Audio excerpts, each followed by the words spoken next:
Democrats turning on President Biden, some of them dividing the party, sending their coalition into disarray. Maine Democratic Congressman Jared Golden talked a lot about the president. He told a newspaper in Maine, quote, "I will not vote for someone if I don't think they are physically or mentally equipped to lead this nation, and I do not know the answer to that question at this time," end quote. Tulsi Gabbard, former Democratic Congresswoman from Hawaii, and good morning to you. Morning. Golden also said if Trump wins in November, he's okay with that.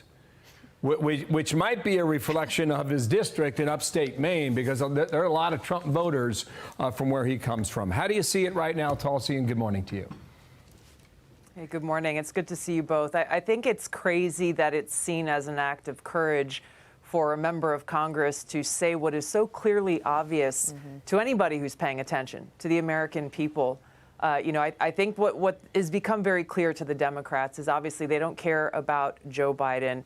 They don't care about the interests of the American people or our country. If you listen to the things that the DNC chair is saying, hey, stop talking about Joe Biden, focus on defeating and criticizing Donald Trump. You hear Bill Maher saying, hey, I'll vote for Biden's brain in a bottle before I vote for anybody else or vote for Trump.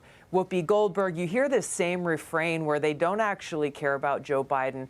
All they care about is defeating Donald Trump, which should beg the question, why? Why don't they actually care about the issues and the interests of the people that matter? They see Donald Trump as the biggest threat to the power of the Democrat elite. And that's a big red flag to all of us, to the American people, that they will do whatever they believe is necessary to try to beat Donald Trump, defying the rule of law, the Constitution, and the interests of the American people.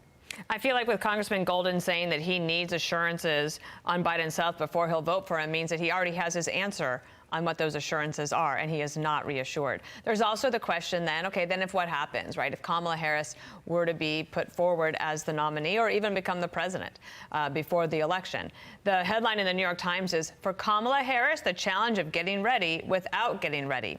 The ABC hypothetical head-to-head matchup of just adults, this is not registered or even likely voters, saying Biden would be 46-47, Trump up just a point, Harris over Trump by 3.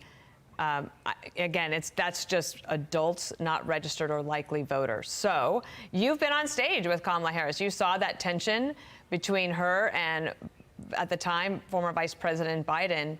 Do you think she is getting prepared for this?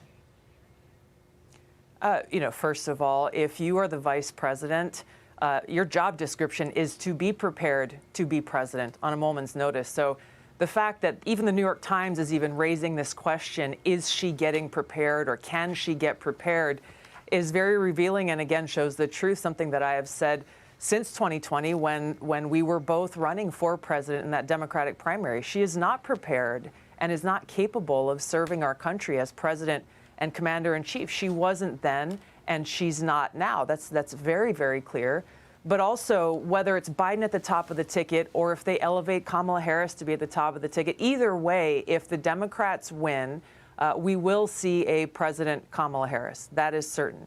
What is also true is, just as we've seen with Joe Biden, who is incapable of serving as our commander-in-chief today, that will continue with Kamala Harris. We'll see those unelected people who are behind the curtains actually making decisions about our country and our foreign policy will continue to be the ones who remain in power, which makes it so that we as voters are not able to hold them accountable. And we'll continue to see the disastrous policies, both here at home and disastrous foreign policies that have made us less safe, closer to the brink of nuclear war, and on the verge of wars with Russia and Iran and China and North Korea, making us far less safe.